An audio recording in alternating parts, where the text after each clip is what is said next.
when I got arrested, and I'm looking at myself on the news, and I remember getting on my knees every night for about 10 days praying to God to die in my sleep. I literally, God, please don't let me wake up. I was so humiliated, so broken, so desperate, and now I have to face everything. And I had to face losing my career because now I wasn't numbing myself anymore. And I chose not to numb myself anymore because what has to happen now? I got my mom crying on the phone. I got my dad crying on the phone. I'm nationally and locally humiliated. I disappointed so many people, shocked a lot of people that didn't know my dark lifestyle. So it was like, I didn't want to live. I really didn't want to live. In fact, a couple of people that were telling me how you could end your life with, air in the needle and shove air in your vein. I mean, I was contemplating how to end my life. I didn't want to live.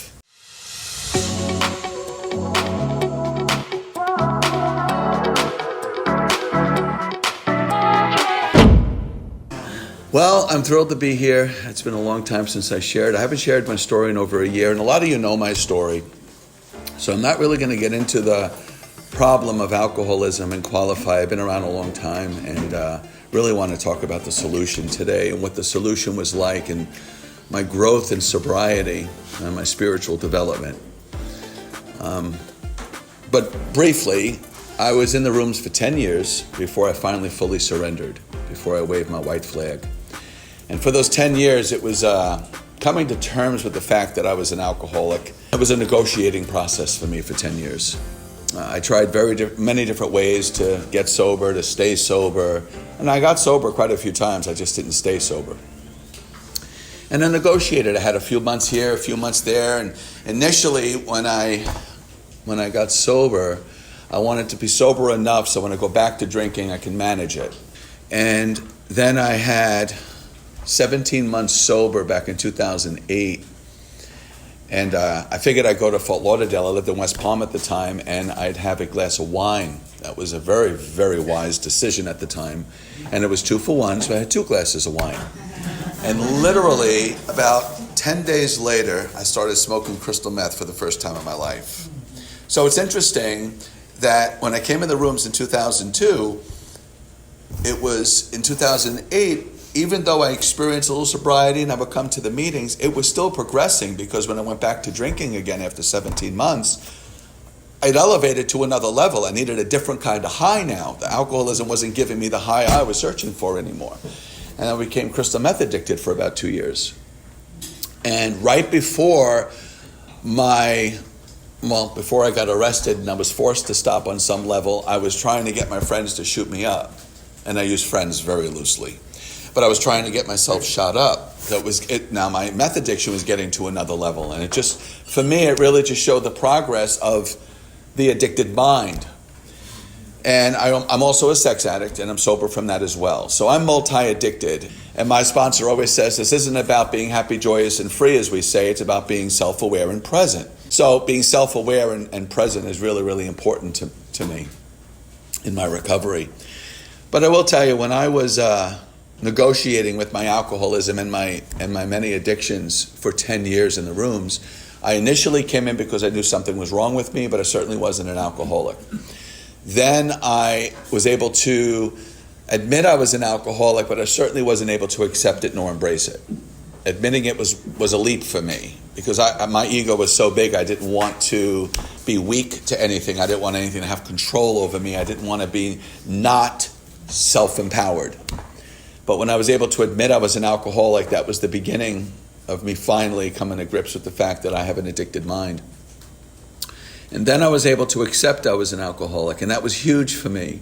I started realizing it's not so bad. I started realizing that my reliance on a higher power and my acceptance of this alcoholism actually started to empower me. And that was odd for me because initially it looked like it was disempowering me to be one of you guys. But actually I became empowered. And real spiritual development happened for me when I was incarcerated, when I was able to embrace my alcoholism. And I was able to embrace it because I started to realize the gift of my alcoholic mind and my alcoholism is that once I opened the door to a spiritual life, I become more spiritual, more centered, more God-centered, more peace, more serenity than the average earthling.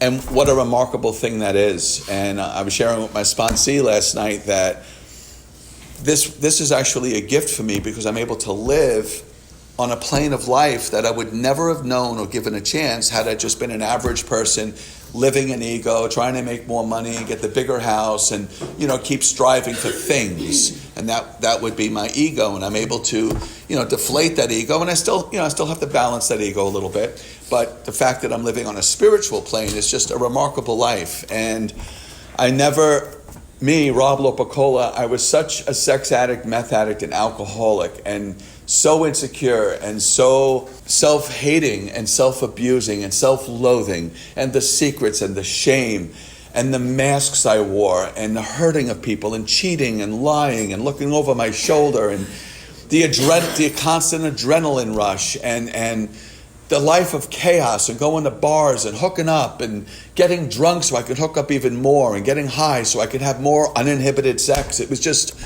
and I was a weatherman. I was an NBC weatherman. I'm on TV and I'm giving out nude pictures everywhere. I just had this life I was living a double life, and I was able to manage it for a while and be relatively successful. But this disease even when I was a weatherman, and I was a fitness model, I was an international fitness model. I'm telling you that because I remember they'd taken photos of me for a magazine, and I was so self-loathing, I couldn't believe they'd taken pictures of me for a magazine because I'm pathetic. If they knew the real me, these would be mugshots. And even as an NBC weatherman, I was very successful, very good at what I did, but I always went to work insecure. If they knew the real me, they wouldn't want me here. This is above my grade of life. But I wore the mask of confidence and laughter. You'd never know that underneath the surface, I was a dying, hurting, broken soul. You just wouldn't know it. And I've learned in recovery, I don't judge my insides by other people's outsides, because the world is a masquerade ball. We all walk around laughing and giggling and all that. And so many people are really broken and hurt, but we don't walk around sharing that. And I think more people should. How are you? I'm good. You're really not. Just tell the truth. And people don't. We just live in this facade. And I'm so grateful that today I don't wear these masks. And in my alcoholism, I desperately needed to be wanted, needed, loved, nurtured, cared for, desired. You want me. If you don't like me, why don't you like me? Why don't you like me? I would certainly be more drawn to the people that don't like me because I want them to like me. Like, why do you not like me? And then now I'm drawn. I don't even like him. I don't even like them, but they have to like me. And and now it's like, if I don't have to like you. I don't have to hang out with you. You don't have to like me. I am not in this world for you to like me. I don't need your validation. It's nice if you give it to me. Who doesn't want to be loved and cared for and have people admire you? And that's a natural human feeling.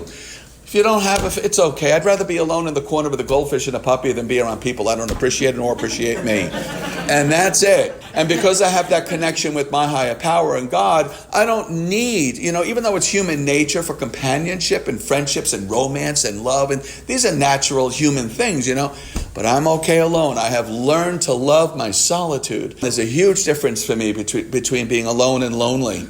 I am not a lonely soul. Sometimes if I'm alone a long time, I start needing, a little more, a little attention, a little fun, a little laughter, a little socializing. But solitude is a beautiful thing. I connect to my higher power in my garden, when I'm mowing my lawn, when I'm washing my car and washing my dog, and sitting in my garden with a cup of coffee in the morning. It's just my connection to my higher power, and that is so, so important to me. In my alcoholism and in my addiction, I was so self-centered, so self-focused, so selfish. And not on purpose. It was just, I was an addict. I was an alcoholic. That's just how my mind worked. It wasn't to be malicious. I didn't know better. I was just so self-centered and self in everything. And just to connect with something outside of my own head. When I started learning how to do that, what an amazing thing to get the hell out of my head. And I had a guy, he recently passed away, his name was Fred. I had a guy, that's weird. I had a friend, although I am gay, I do have guys. But this guy, Fred, this older guy, he used to always say, years and years ago, back when I was, fluttering in the rooms, he'd always say, I don't go in here without a 9mm and a flashlight. And what a great thing in recovery that we learn to get out of our head, you know. And I used to laugh when people say, well, I make that doorknob a higher power. And some of us make fun of that, you know, we'll gossip a little like, oh, she's a higher power, that's a little ridiculous, the doorknob. But it's, you know what it's about? It's about getting the hell out of the person's head. I don't care if I'm out of my head. It's really about getting out of my head. And I was stuck in my head for so long. And I have to tell you that, and I say my full name, Rob Lopicola, because for a long time, because of the things I did in my sex addiction, meth addiction, and alcoholism, I didn't want to use my last name anymore. Because I didn't want people to know the things I did. And you know what? I did what I did. And if I have people that, you know, don't want to look at the new person, that person died. And if you knew me 15 years ago, you don't know me today. And if you don't want to give that an opportunity, that's fine. It's fine for everybody. You have a right to have your opinion, and I certainly have a right to have mine. And my goal today isn't to make anyone like me. My goal really is, I hope and I pray that the pitiful place that my alcoholism and addiction took me can be an example that anybody can climb out of that dungeon, you know, and rise and reclaim their life and live amazingly. That's my only hope. If my history hurts people and they don't like it, that's okay, you know, that's fine. You know, I hope you find someone else that can inspire you to change. I'm hoping my story can inspire you to change.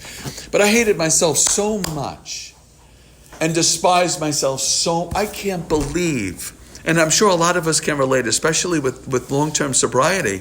And by sobriety, I mean soundness of mind, not the dry drunk who's miserable 10 years later, who sits in their rooms telling everybody how they are still the problem. You know, I'm not here to be the problem anymore. But the fact that I hated myself so much, and that I could sit here and I like myself today, how un-effing believable is that? I don't know if anyone can relate, but like, I can look in the mirror today and I can look in my eyes today. Mike, you know what I'm talking about, right? You know, I look in the mirror today and I don't mind looking in my own eyes. I was so ashamed of looking in my eyes years ago. So ashamed. And the fact that I'm okay with me today is just an amazing blessing this program offers, that I'm okay today. When I finally got arrested and I was humiliated, I knew what I was doing, but I was on like a momentum. I was just on a roller coaster of this addictive life. There was no stopping this for me. Even though a part of my logical mind was like, damn, I need to make some changes here. Where am I going? But that was the whisper in the background. The loud voice was, keep going, keep going, keep going. You know, keep doing what you're doing. It feels good. I've learned that clearly, that I was under an illusion in my alcoholism. And I believed the illusion. The illusion was going out drinking and getting high and sleeping around is going to make me feel good. It's going to make me feel better. And it did for the moment, because I was numb. And when I got high and drunk, I was able to laugh and not worry about the bills or my insecurities. But the illusion is, afterwards, I had the self-loathing and the despair and the hopelessness. So it proved to me later, in sobriety only, because in my alcoholism, I didn't kind of grasp that, even though I had the despair that would come up frequently. I learned that was all an illusion for me. It was all an illusion. It was all a lie that I believed. I believed it. And when I got sober finally, and truly sober, meaning really anchored in a sound mind, where I'm truly connected to a higher power, and I truly live these principles to the best of my ability, because we don't live them perfectly. It's not about perfection, but I live them to the best of my ability, and I'm so grateful I have a village of people around me that if I'm not living up to them the way I profess, because I don't want to practice what I don't freaking preach, and anyone that knows me personally, I live what I preach. But if I start falling off, setbacks and slips and thinking, or maybe some behavior, I need that village to hold me accountable, because I could fall blind to that. My sponsor told me the other day, you know, I went over a few slips and slides. I may have had him thinking and thoughts and stuff like that in recent months. And he says, don't minimize those. And I was. That's not a big deal. I'm not going to go do that anyway. And he says, don't minimize those little tiny slips and setbacks. Because the relapse will happen before the relapse. You know, it's a roller coaster. You know, but I have that self-awareness and that honesty today. And honesty is huge. You know, I remember that I lied a lot because I was so humiliated by the truth. You know what I mean? I didn't lie necessarily to just lie. I was so humiliated about the truth, and I'd fight for the lie, and I lied. I just lived a lie. But when I was arrested and I'm sitting there in jail, and I'm all over the news, and for the first time in a long time, I was not using. I wasn't sexing, drugging, and drinking. Now, I gotta tell you, if anyone's been in jail or prison, it's all in there. There's methamphetamine, there's alcohol, there's cocaine, there was flocka. I mean, I was a meth addict and alcohol, and it's in there. Meth and alcohol's in there.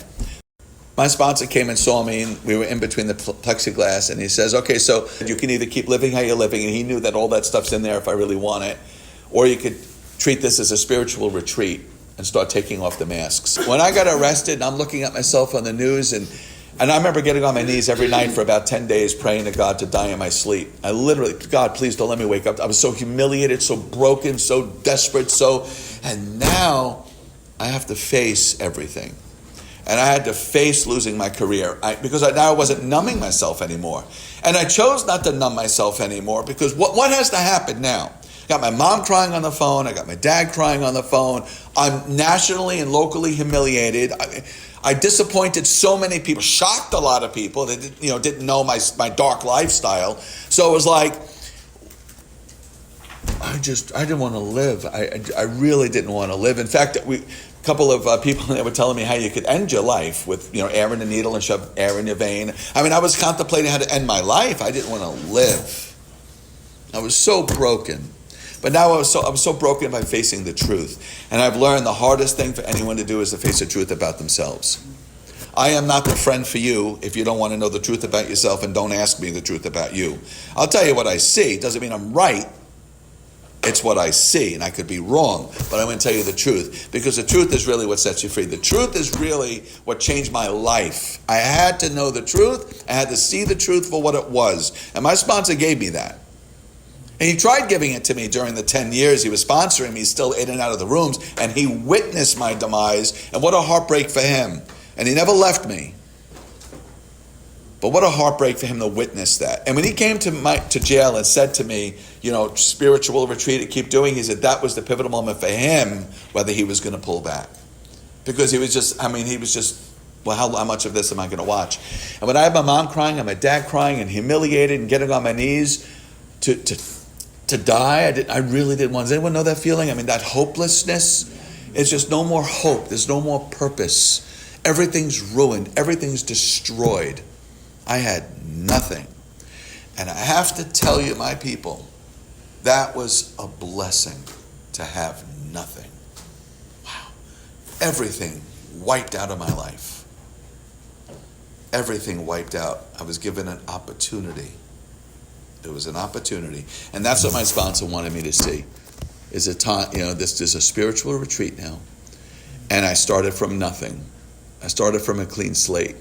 And I was in there for 5 years. I'm out 7 years. I came out 7 years ago last month. And the 5 years were grueling. Horrible fights and knife fights and stabbings and rapes. And this, I'm not a criminal. Apparently I am now. But it's like, even in my addiction, I didn't have that criminal mind, you know what I mean? But now I'm in an environment with murderers and rapists. The bottom of the barrel, and I'm witnessing. I remember walking around with bloods and knife fights and rooms filled with blood. And I remember thinking to myself, I wasn't supposed to see this in my life. And my sponsor said to me, he asked me a question, do you think you'd be where you are today if you didn't get arrested? And I truly believe I would have died because I nearly overdosed twice. Took so much. I didn't go to the hospital. Took so much that I was out on GHB and crystal meth, and I passed out for hours, and you can always get to that next level and die. And I would have died. I remember when I finally said, I'm ready to change when I had nothing. And what a gift. And what a fight. And what a struggle. And what pain. And what agony. And I had to face, now losing my 16-year weather career, I had to face just everything. I had to face all the pain and hurt people and the selfishness and the destruction. I had to face that head on in an environment where no one's giving me hugs, you'll be okay, none of that, all by myself. And that was another amazing gift because I was so alone. All I had was who? My higher power. All I had was an opportunity to build a relationship with my higher power. I had an opportunity to have nothing, to start from nothing and recreate my life. I had an opportunity to build a relationship with my higher power when no one's hugging me And I needed hugs. I needed to be told I was going to be okay. Sometimes we need to hear that. You're going to be okay. Sometimes we just need to hear it. And I didn't hear that for years. I'm not here martyring. I put myself in that situation, and I'm very responsible for what I did. I hold it. I hold that responsibility. But it was still a challenge. Regardless of me making the choices that put me there, I was suffering alone. And I'm offered crystal meth. I'm offered that in there. I mean, there's a whole gay guys everywhere flying around in their wings and, offering, truly, and offering you crystal meth and going in the cell. And, and then many times I said, no. And it took me a year to lose those cravings. The alcohol was everywhere. And even a few times they'd make the alcohol and I would smell it. I would smell that alcohol. And I'd look in the rooms knowing they're getting high up there and probably having some fun. But you know what? I really was to the point where I was done. And that's what my sponsor says. When are you done? You're done when you're done. Everyone's done at a different point. Some dones are dead. Some dones are dead. You're done when you're done. You can't make someone done. And I was so done that I was willing to suffer now not to do those things anymore.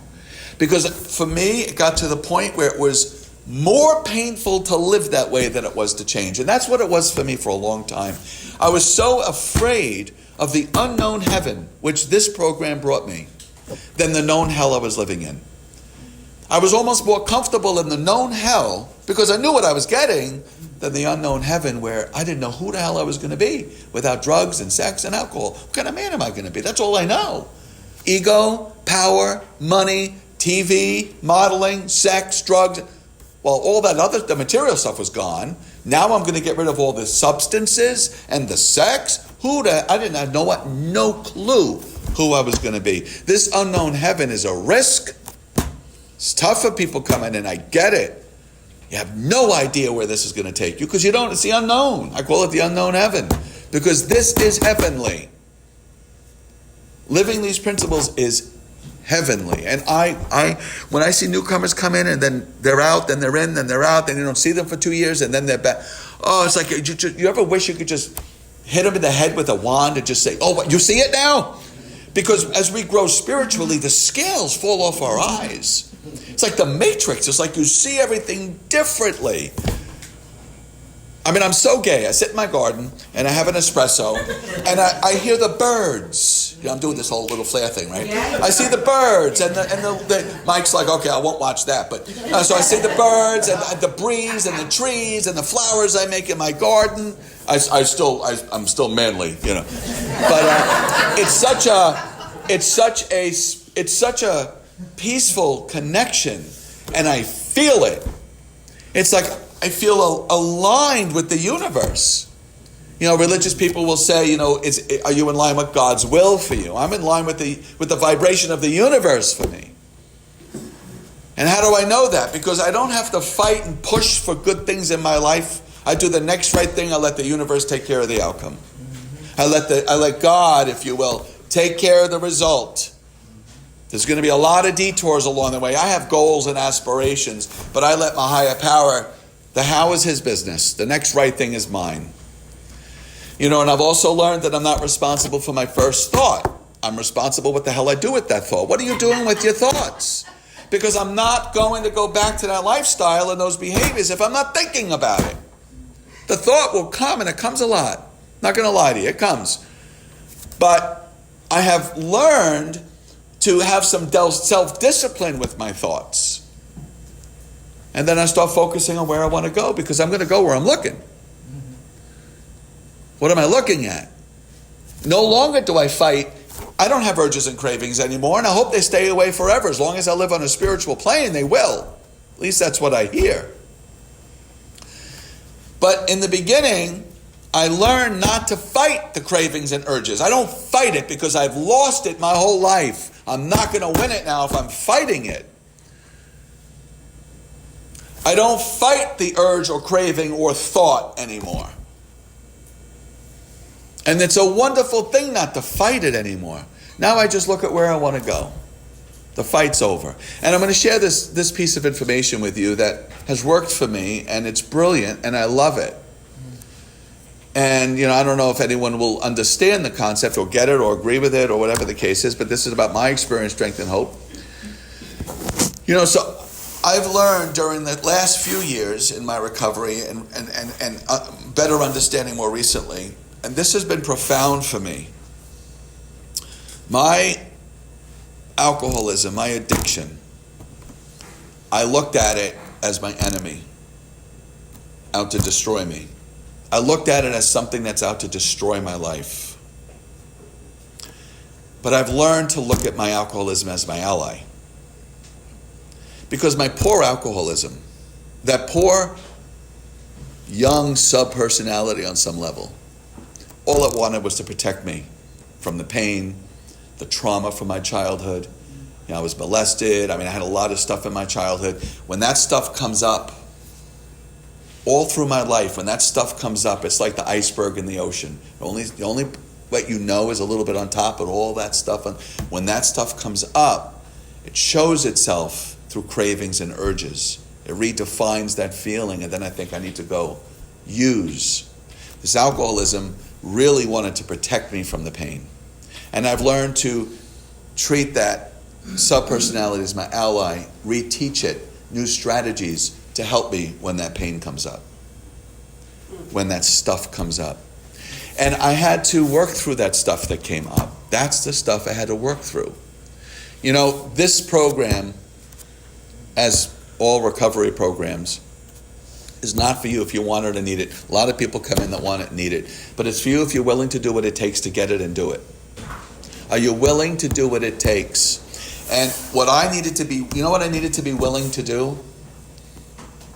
Suffer the transition and pay the price from alcoholism to sobriety. That's what I had to be willing to do. I had to suffer my way through, because you know what? In my alcoholism, I did not want to be with me. That's really what it came down to. I just didn't want to be with me. I wasn't okay with me. When I had the urges and cravings to go get high, go act out sexually, or go get drunk, and I was a heavy drinker for decades. When that stuff would come up, I needed to start feeling that stuff. And I had to work through that.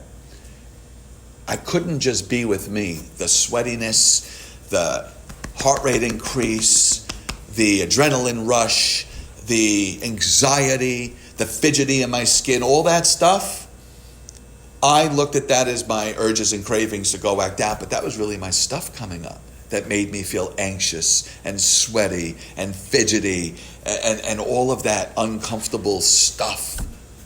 But I went used. And today I can be with me. There is nothing comparable, I believe, for peace and serenity in my soul. True being okay to be me. Being okay just to be. Present, self-aware. There was nothing like truly getting every secret out of my soul. There is nothing from my experience comparable to not having a secret. It's a miraculous step. Because I was so ashamed of my secrets, and so regret and guilt and self-loathing, and we say in the rooms where sick is our secrets, and I appreciate that, but I like better where sick is how we feel about those secrets. And it's the feelings, it's how I view myself because of those secrets. There lies a sickness. And until I can view myself as a beautiful soul that's imperfect, that is doing my best to manage my life and do for others and be available for others, because that's true. That's trueness. Is we're connected, and in my addiction, I felt disconnected and isolated. Me. And I do things for others. I used to do things for others in my alcoholism, but look how good I am. Today I do it because I feel for the other person. Learned empathy. Didn't have that in my addiction.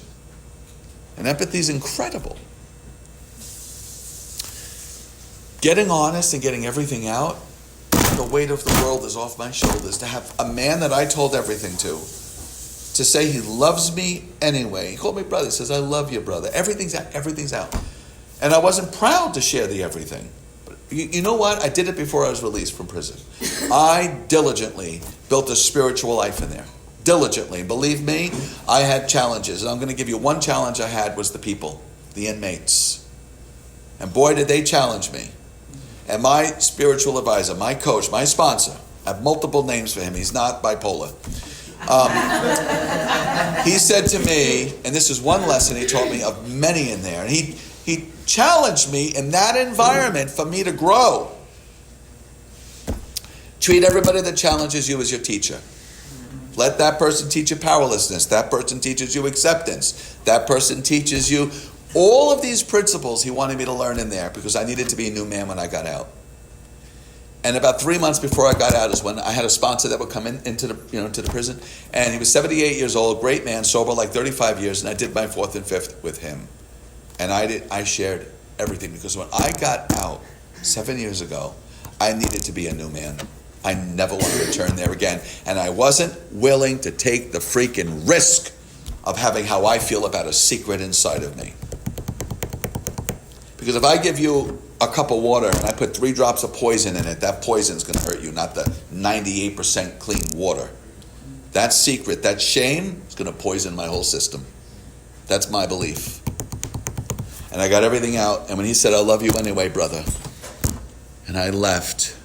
And that bag over my shoulder that I've been carrying for decades that has weighed me down and given me backaches and headaches and body aches and tears and pain and crying at night and loneliness and hugging my pillow so lonely, even though I had sex with 3 people 4 hours ago, not to be lonely. I'm hugging my pillow all alone and so lonely. And it was all gone.